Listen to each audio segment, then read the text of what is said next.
Today our guest speaker is Jason Meadows, who's sitting right next to me. Jason is best known as a sculptor, although he consistently makes drawings and paintings as well. In terms of his sculpture, it's often vaguely representational, but there seems to be this constant dialogue with abstraction.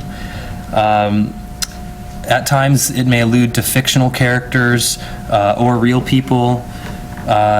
For material, sometimes the sculptures utilize banal objects like a ladder or recycled lumber, things like that. For me, whether the material's used or a shiny new, nut or bolt, they seem to have the same sort of attention to detail and kind of craft. And then there's this transformation of those materials into this third sort of final object. Sometimes Jason has a kind of collaborative element to his work. He works with other artists. Either he helps by making bases for other artists in a sculpture, or he curates a show, things of that sort. In terms of resume kind of information, Jason recently had a show at Corvi Mora Gallery in London. He's currently working on a new show in late February for Tanya Benoctor Gallery in New York. And over the last 6 years, he's been incredibly busy. Multiple solo exhibitions a year in all over the world, Los Angeles, New York, London, Athens, Milan, etc. And as well as many, many group exhibitions. So with that, please welcome Jason Meadows. Okay, I'm going to do something a little bit different now and break up the chronology. So this was, somehow some kind of a fictional thing where these bees were having this battle with ants, and the ants were sort of carting the picnic table off, so it became kind of insect-like in its own way. And this piece is called Two Birds and One Stone, and it's a sculpture that's a kind of unit construction where I had these plastic parts fabricated for me and then went in and shaped and cut them and fit them together afterwards. So there's elements of plexiglass mirror, smoked plexiglass, and clear plexiglass sort of all interplaying to create a spatial composition. Trying to sort of get to some kind of volume with these planes, with plane geometry. Okay, so this is the centaur. This was in a body of works along with the Two Birds and One Stone that was somehow based in some kind of actual classical mythology, which seemed appropriate then to sort of interject Liz Taylor in there after she did Cleopatra. And this is called Passing Through. It's not evident in that one, but what's happening is there's a bench where the legs on this side are about 10% smaller than the legs on that side. So the actual object is sitting on the mirror and those legs, so there's an illusion from one side that the bench is kind of hopping. And from the other side it seems stationary on the ground. So the piece over there is called Polydistortion Unit, and it's basically a smallish kind of 2 foot by 2 foot cube that obviously you can peer into. And then the doubling of the reflections and the isometric corners sort of create an illusion of some other type of space, like a geodesic space. So that one's kind of like watching TV, I think. So that piece is called Terra Forma, and it's disassembled aluminum ladder that I sort of intentionally lost pieces and then went back into with new aluminum to try to sort of recreate some kind of formal quality of the ladder, as if when you're in a museum and you see the Elgin marbles or something like that, and there's a part that might be broken, and then they would have to sort of finish it with whatever they had at the time, meaning like plexiglass tubing, or there's some kind of jerry-rigged, engineered part that the preparator has to do. There's a two-part process that I'm interested in there. So this one's called Dust Collector, and it's sort of, the idea was like a a pedestal with a vitrine on the top that was kind of jumbled around. And so it would actually sort of over time just collect dust. You know, dust would just kind of settle in this empty space. So that piece over there is 2 shelving units where the second has been kind of linked together with the first, almost built through it.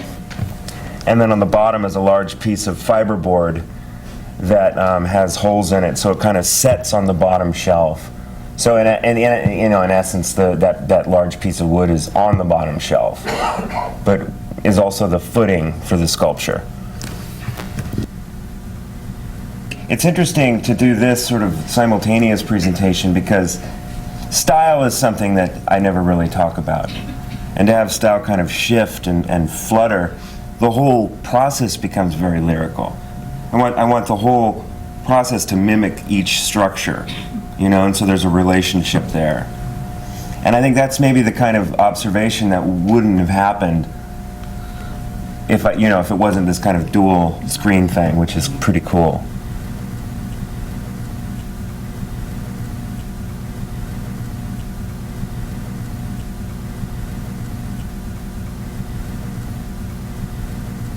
So that's a rooster.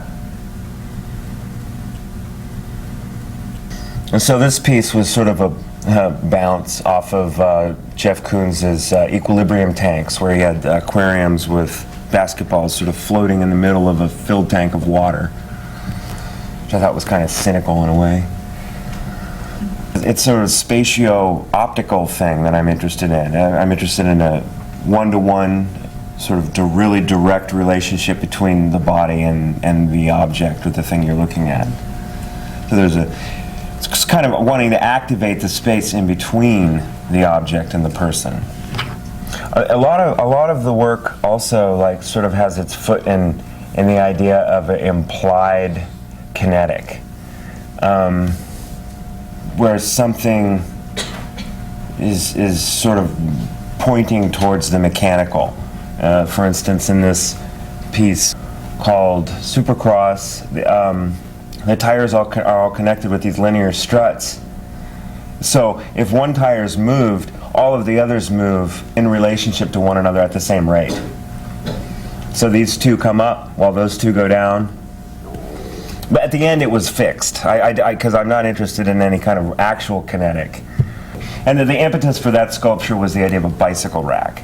But then once I put the struts in and realized that there was this movement in there, I felt like the possibilities were more dynamic. So this piece is called Red Shift, and I was interested in the idea of a video sort of paused in between frames. And so I wanted to have these kind of 2 different sets of visible tracks that you can kind of jump back and forth. So there was a little synapse between this movement. And then the last set of sort of zigzag shapes are sort of levitating off the ground. So there's this kind of lightness on one end. This piece is called Dream Machine. And this piece is the Squaw. So that piece is called Black and Blue Ad Infinitum. It's basically like if you were recording music and there was like a sample. Like this would be a sort of visual interpretation of like the 4 beats and then the where it loops over or where it crosses over. And this piece is called Principles of Cohabitation, which is 2 figures kind of on a very tiny little thing that aren't getting along, I think. You can't really see it because it's at a sheer angle. It's at 45 degrees, but it's basically divided in half, and they're essentially 2 figures on the ground. So this is the web of Spider-Man over there, and this is Count Dracula. This piece is called Grochon's Workstation. And it was just like a funny idea. Like I felt like if I was gonna, I was in New York and I saw these street signs, and I thought if I was gonna make like a sign for him, like what would it look like? What would I make? And then I just decided that I would lower it down so it sort of had more of a relationship between the wall and the floor. So it was sort of less obviously a sign or signage. It's called Pink Kiosk over there. It's really difficult to see, but along with this plane that comes down like that, that pink and green painting, there's a angle at a right angle to that is a piece of plexiglass that comes off there, as if it were like maybe a little touch screen. If it were like a kiosk in an airport, try to like figure out where you were or something. You know, some kind of legend or directory on there. And so, you know, I mean, at this point, like, I felt like I was, I mean, it crossed my mind that like these were like these sort of minimal structures that I was like grafting the skin onto. You know what I mean? Or like projecting this kind of iconography or language onto. But the chaos of it was maybe not. The chaos becomes, the sort of off-kilter, rough and tumble becomes where the sort of lyrical quality is. Well, these are, Harlequin falls on his own sword, and this is the Romeo, which is like a jewelry display, or some kind of painting plus jewelry display with some homemade jewelry in there. The Soldier of Fortune. It kind of started out as a kind of Don Quixote, like conquistador kind of thing, and then just turned into something else. So that one's called Nikki Nova, and it's sort of loosely based on a softcore porn star, and this is the Queen Wasp. And this piece is called Ruin, and it was part of a show. What I wanted to do was kind of create a room divider, or some kind of barrier, to separate in a very kind of transient way the gallery space. And then there again is an optical kind of trickery or chicanery or something in there, where there are clear pieces and there are mirrored pieces, and they're all in relation to this room at 45 degrees. And so when you look at it, there's a kind of a periscopic effect. So it was a way of kind of, became like a lens for the show, and it was a way of fracturing the perception, because I was interested in having these different types of objects operating in the same environment. This is live on the Sunset Strip, you know, and so this is like on stage, you know. And then, you know, then the idea of Richard Pryor being a stand-up comedian was really great. So I thought, okay, you know, the mic stand and this sort of, you know, partial stool will be the device that holds the bust at proper height, you know. And so it simply was, I wanted to create like a bust of Richard Pryor. I wanted to bust a Richard Pryor. You know what I mean? I felt like the idea of a bust, a portrait or something being kind of a grand thing, and something that's kind of traditionally important. I thought, well, why, you know, of course, Richard Pryor deserves one. You know, he's hysterical. Like, of course, I've got to do that. It just seemed to like all make sense. So that's a figure on a stool, pretty clearly, I think.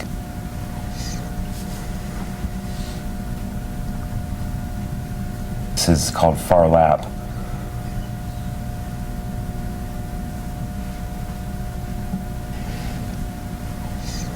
The tiger drawing was sort of a preliminary drawing for this tiger sculpture, in which I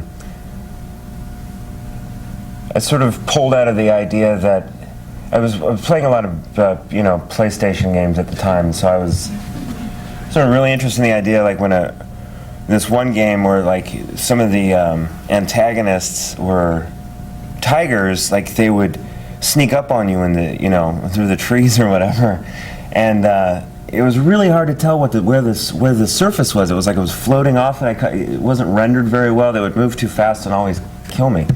So this was the idea of like sort of building an armature and then texture mapping. You know, like building these volumes and then texture, and then mapping a texture onto that.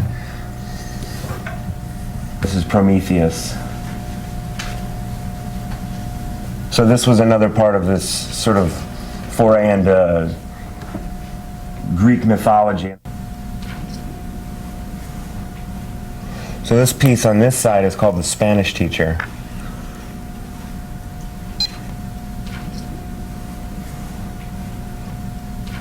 Unit construction, you know, I built 4 per unit.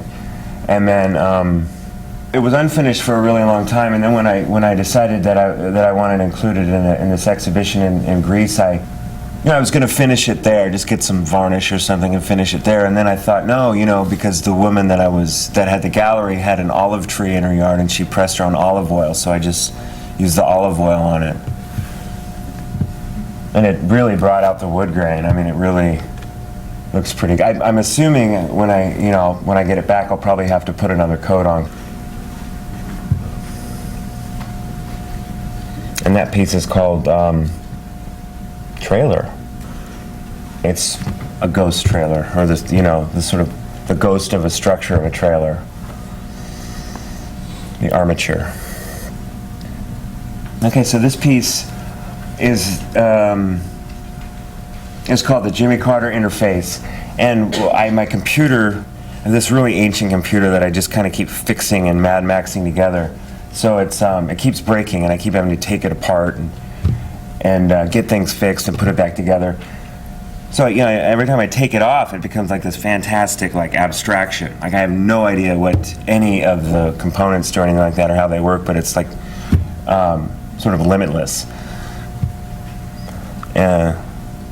Super fascinating. And so I thought I wanted to make a kind of abstract representation of that, sort of larger than life. And so I created this kind of box structure that then I went and kind of did these little, the printed circuitry kind of things. But I also, wanted it to be, not use actual circuitry, because I wanted it to kind of imply this without actually going oh, that chip clearly doesn't work. It's just used as an earring, a pair of earrings or something. If I had gone ahead and used some integrated circuitry or whatever in the piece and it didn't function, it didn't actually function. That's the Black Panther, which I had in a show in London. Sort of corresponds to the Spider-Man piece in a way, but also the tiger. I guess the Spider-Man piece through content, and the tiger through, you know what I mean, the tiger through content. Black Panther, Spider-Man form. What I was interested in was the movement, and so it was sort of a departure from the tiger earlier, where I wanted to just sort of have the hips and the shoulders of the animal, and I was interested in this really kind of low-lying stalking thing that was sort of stalking the gallery, you know what I mean? So it was really just about sort of capturing one part or one element of a very larger idea. You know what I mean? Sort of taking apart and isolating it from other things. So there's a synapse, or there's a jump, an actual literal jump, down the vertebrae of the cat. And so since the tiger I had was, a lot of it has to do with simply formal issues, to pick a theme and then kind of work on it. And I felt comfortable doing that because picking animals seemed to be the wrong thing to do at the time. You know what I mean? It seemed like everyone was working with really cool actresses, and the art world was this kind of place that was really just mimicking fashion.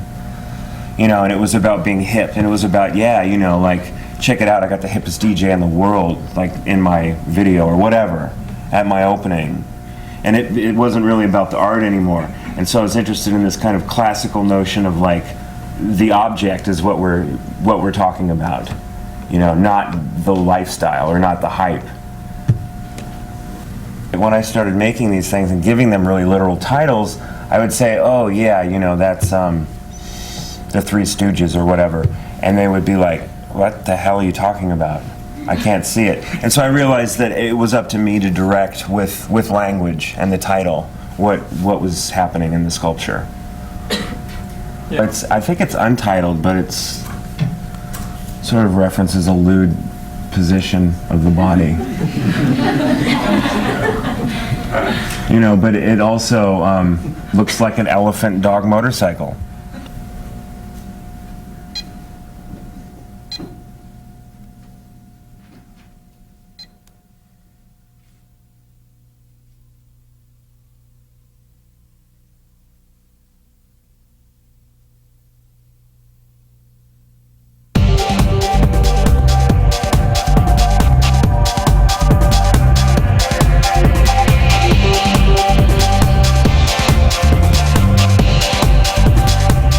guest today is Enrique Mendez de Hoyos, who's sitting right here. Enrique is a photographer and a video artist, working both in the commercial and the fine arts fields. He currently lives in Mexico City. He was born in Mexico City also? Not really. Not really. In the north part. There's a restaurant near here called Zacatecas. Zacatecas, yeah? Yeah, well, I was born there. Okay, all right. He received his Master's of Arts degree from New York University in 1991. I'm sorry, in 2001, yeah. He currently has a one-person exhibition at the California Museum of Photography downtown, which is very close to all of you, and I encourage you to go to the opening reception, which is Saturday from 7 to 9. Along with Enrique's exhibition, there's an exhibition called The Legacy of Corda's Portrait of Che Guevara, and that's also on view and also opens the same time. So if you don't know how to get to the Museum of Photography by now, it's cmp.ucr.edu, and you can find out all the information there. Assistance is mandatory. And yeah, absolutely. Yeah, it's mandatory that you go. Right. I'll be there with my pen. So Enrique's current work consists of collages of photographic reproductions of identity documents, such as passports, driver's license, signatures, other generic kind of ID. And I'm sure he'll explain to us or talk to us more about that process and what those things mean to him. He has been part of several international exhibitions in places like Madrid, in New York, in Mexico also. So with that, please welcome Enrique Mendez de Hoyos. Where's my water? Is that one yours? It's mine. Hola, ¿cómo están? ¿Sabían que la conferencia es en español? ¿No? ¿Quién de aquí sabe? Me da mucho gusto estar aquí con ustedes y pues primero que nada quería darles un saludo en español y pues en especial a aquellas personas que pues que están aquí y que tienen alguna ascendencia hispana. Sé que hay muchos trabajadores hispanos aquí y mucha población hispana, así es que pues en honor de ellos, hola, ¿no? The rest is going to be in English, don't worry. I thought, in 3 words for this presentation: objects, perceptions, and sources of identity. And I think this 3 words will link the different images that I'm gonna be showing to you tonight. And well, this first body of work that I'm gonna show you is called proprioception. Proprioception is a neurological term, so it's a medical term, and it relates to the sense of existing. It's another sense that we have. It relates to an awareness of the body. And when I started this work, I was interested in this relation between mind and body, and I was thinking how, for instance, something as fugitive as a thought, can relate to physicality, to our body. And so I started doing this series of abstract images of the body. And I thought, skin was some kind of blur frontier between inside and outside, and all the noise and all the all kind of things that surround us, can penetrate us so easily, from information to whatever else you might think. And as a consequence of this, I thought on the body as a reflection of the landscape, or as an extension of it. And I started working with the head. I was using myself as a model at that time, and I have someone helping me to take these pictures, and I was thinking on the head as a potential planet.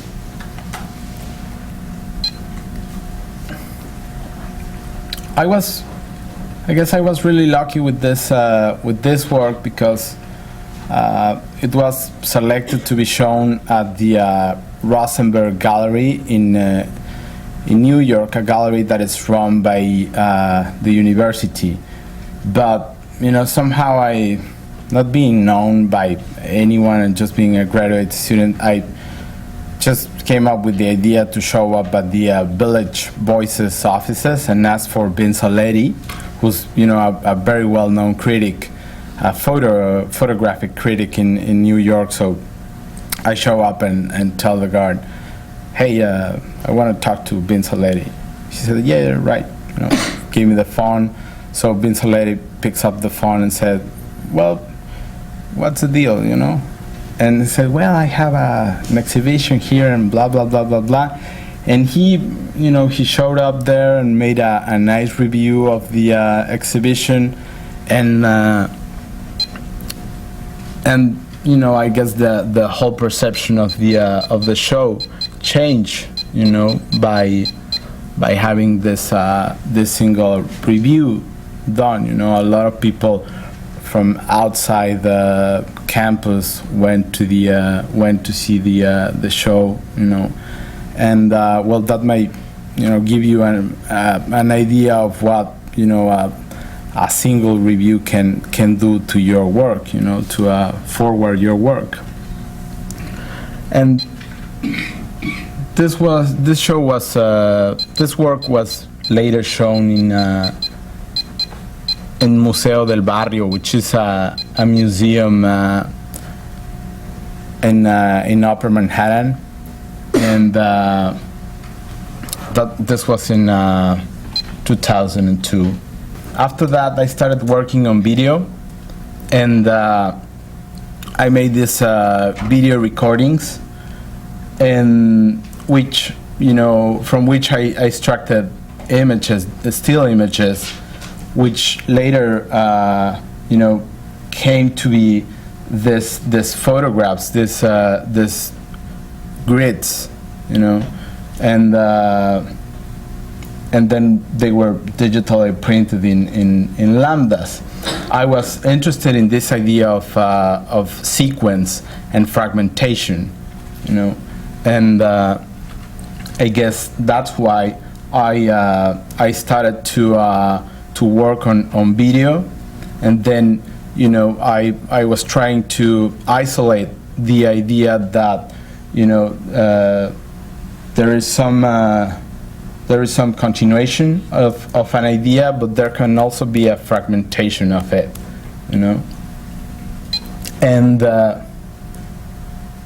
this is smoke, and it's called like that. It's about 40 by 48 inches.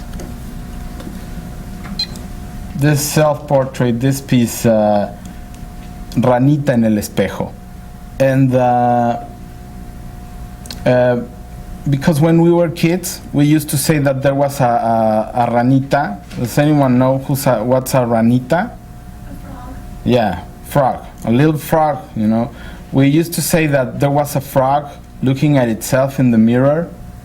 In the Mexican symbol, you see that we have this eagle, and the eagle is standing in a cactus. Well, we used to say that within this cactus there was a ranita looking at itself in the mirror. Anyway, of course there was some relation with this idea of looking at yourself in a mirror, and recognizing yourself as you. And this, I guess this piece was key in the for the future development of my own work. So then I came back to live in Mexico City, and I had this this project. I wanted to keep with this idea of the body as an object of identity, and but I wanted to explore in different ways. So I explained this idea to doctors that I knew, and somehow I gained his approval to go into surgery rooms, and witness all kind of operations, and I was not ill at all at that time, and that was like not my idea, and I didn't know any of the persons involved in these surgeries. I was kind of trying to avoid any emotional link to the because most of the time when it comes to the body, it can go towards that way, and I didn't want. It was such an impact to be in those surgery rooms. It's really you're entering a place where basically the body is on the edge between life and death. They're alive, but they're not quite alive. They have no will. They're just laying like that. What I was looking for, and what I see, behind this images, is a great desire to control life and to make it longer. That was the idea that drove me into these places, to see how the body becomes this object of science, how the body becomes objectified in order to gain that control. For extending your life, you would give your life, basically. I was interested in this idea of the technological interfering with the body, and the mixing of the two.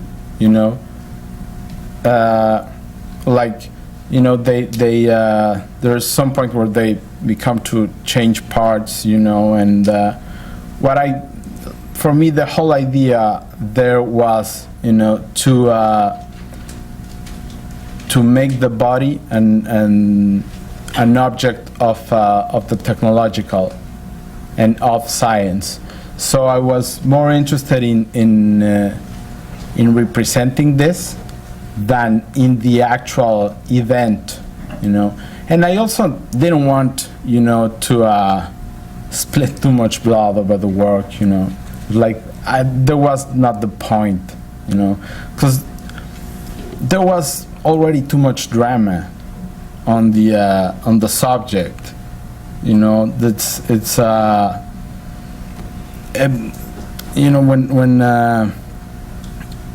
when you go through something like that, this is really emotional. It gets emotional to each one of us. But I was interested in this theatricality quality of the lighting that I was able to rescue from this rooms, and I was I was seeing myself as an observer in a place, you know, where I would see. What I want to say is that, you know, at some point I would project myself into that patient, you know, and as a spectator, you know, of this work, what I see is that at some point you can project yourself in those images, because chances are that's, you know, one of your possible futures, you know. We're gonna see a video projection, a 3-channel video installation, a work I did a couple of years ago, like 2003, and you'll see there are 3 points of view in a subway tunnel. So let's take a look at it.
You know, some people see this tunnels or this trajectories just as a requirement to, you know, get to one point from another. But I guess, you know, I chose this this tunnel for pleasure, you know, and the way, you know, one of the keys to enjoy this place for me was to look at people, you know, and to be looked by people, because it's in the moment when you look at someone, you know, and so, at someone you don't know, that you turn this someone, you know, from an object, unknown object, from a, you know, you turn them from a known object to a subject, you know. It loses anonymity in the moment you look, you know, and they look at you. So, you know, I was trying to look at people and imagine their story as you would, you know, sometimes in the subway or, you know, in the bus, when you look at someone and sometimes you see someone that you like and you imagine your life, you know, besides this person, and 2 minutes after, you know, it's bye-bye, you know, forever. You don't see them. So it's this dancing between not ignoring people and trying to make them familiar to you, but at the same time knowing that they're just secondary characters passing through, and somehow you have to admit that you're one of those second characters, you know. For the rest of the people, you're someone else, you know. You're just someone else. So this piece is a bit about this urban experience of being unnoticed. This was shot up at 190, you know, which is upper Manhattan all the way. It's like 10 more blocks and you're out in the water, right? So and this is near the place I used to live. It's a neighborhood that where there are a lot of Dominican and Puerto Ricans and Jewish and Russians, and you know, it's multicultural.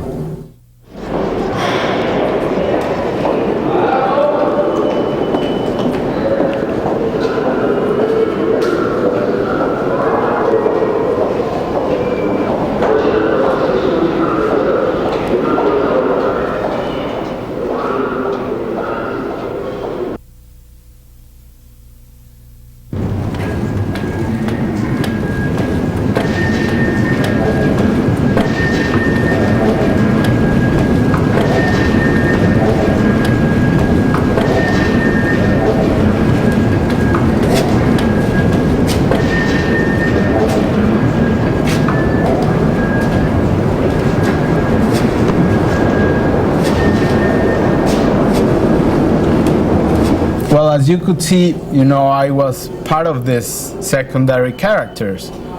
You know, I lay myself on the tunnel for a while, you know, and you know, this guy in the bicycle would just like go like that and go straight, and I was kind of performing that I stumbled down. And people would, you know, eventually laugh, but some other would, you know, just pass through without any hesitation, you know. And you know, most of them, you know, they didn't care about me and my camera, you know.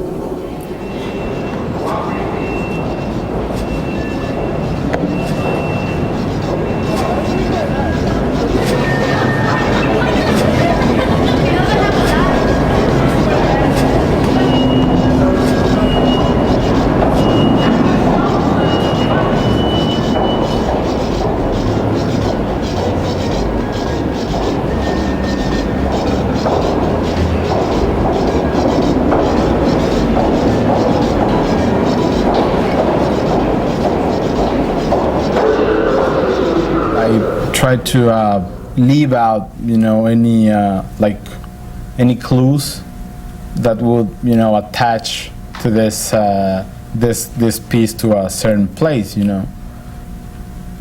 And I think that applies to any urban experience, and that's, you know, kind of the idea that you know, pull over this work, you know, the urban experience of not knowing anyone, of being, you know, a stranger. I don't know, like if you can get that, you know, in any city, in any like polluted urban center, right? Be that, you know, Tokyo or Rio de Janeiro or Mexico City or, you know, whatever, right? That's what the thing is, when people, you know, don't know each other and, you know, just ignore, you know, you become like this object, as opposed to what happened on the countryside, you know, or very, you know, small places where, you know, like everybody say hi, you know, on the street, or, you know, when they find someone, you know, they bump someone. You know, I went back to this idea that I had when doing my self-portrait based on documents, and I started working with with other people from, different backgrounds and regions and cultures. The name of the work, it's Observations, Additions, and Amendments, and this title comes from this Israeli passport, because it was sort of a description of what I did, and of course, I did some amendments, in my computer, and change stuff and mess with things,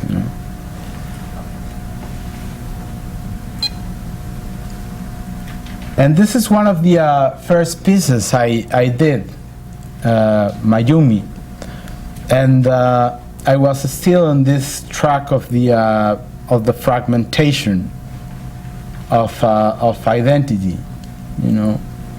What documents do is that they create this link, between a name, between your name, your place of birth, your family history, your economic position, and your face. That's the link. They are the path. They are underlining. You can't escape that. It's all there.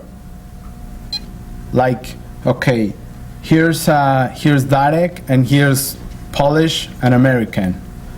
And there are two ends in these documents. One that could mean nothing but social control, but in the other end, it's the consequence of something. That he came to America, that he left Poland for some reasons, and it's like a paper history of his changes as a person, That's a trace that you leave.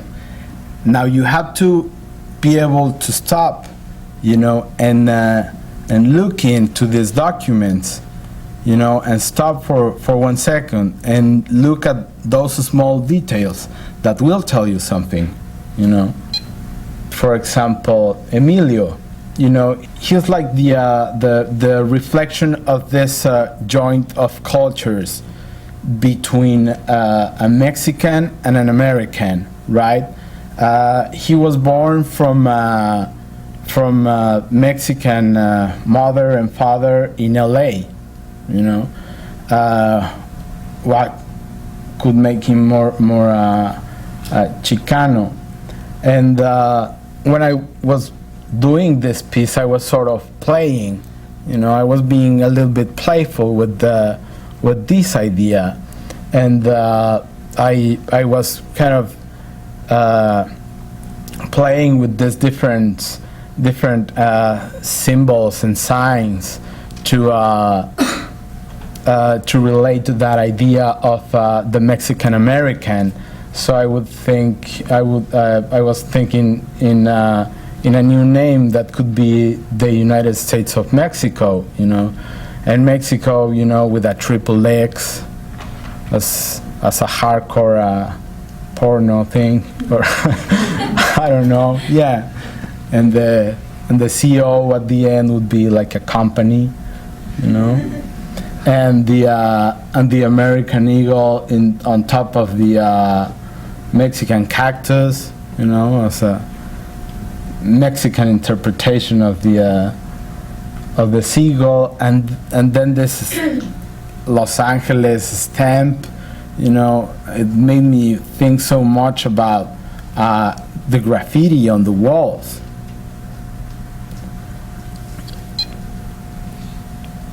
And that for me is like more important.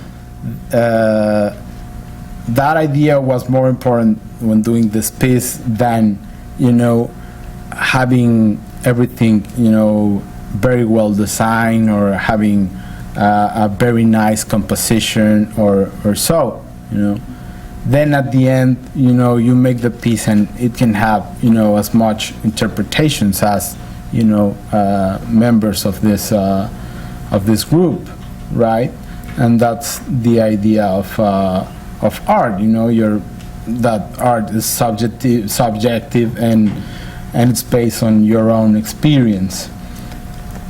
And this is Peipoc. Peipoc is a Spanish who naturalized himself as Mexican, and I was playing with this idea of the crown and the monarchy and the king. So I make him king in my way. But the other thing I wanted to do with this work is like trace a line between this average citizen and this geopolitical level. In other words, what's the consequence for you to be part of certain country, or what's the consequence of being born in some place? And for instance, I would put together this piece, which is Samir, who's from Morocco.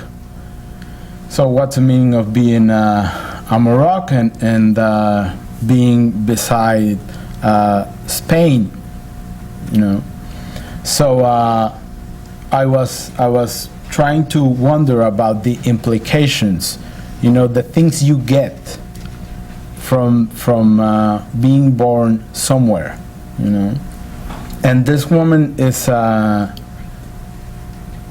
is Shiva, and I was so amazed, from the beginning, with this almost double identity between her documents from Iran. She was the daughter of an Iranian and a German mother, and I was so amazed by this double personality. Hubert was born in La Habana, and for the last maybe 15 or 20 years, he's been going back and forth from Mexico City to La Habana, and there's always like this permiso, going on, and it's always a permiso for only one time, and a prorogation of this permiso and another permiso and a prorogation of the permiso, and because that's the story. And he's got his family in one place and his job on the other place. The idea is how these fragments of documents create an image from which other people creates a perception of yourself, and it was also important to consider that all these small images, assemble into one thing, which is yourself. If you go beyond, your boyfriend or your girlfriend, your friend, your brother, your sister, if you go a step forward, that, you go, if you step back from your life a little bit, and you think for a second who you are, and how you fit into this system, then it's not about, what I think, it's not about how romantic I am, but it's about, how my social persona was built, So the idea was to stop a little bit, stop for a second and think who you are.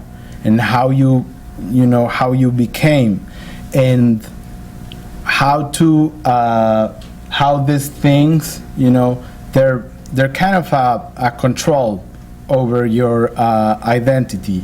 It's part of your social identity and social control over someone. But how that something can also mean something to you.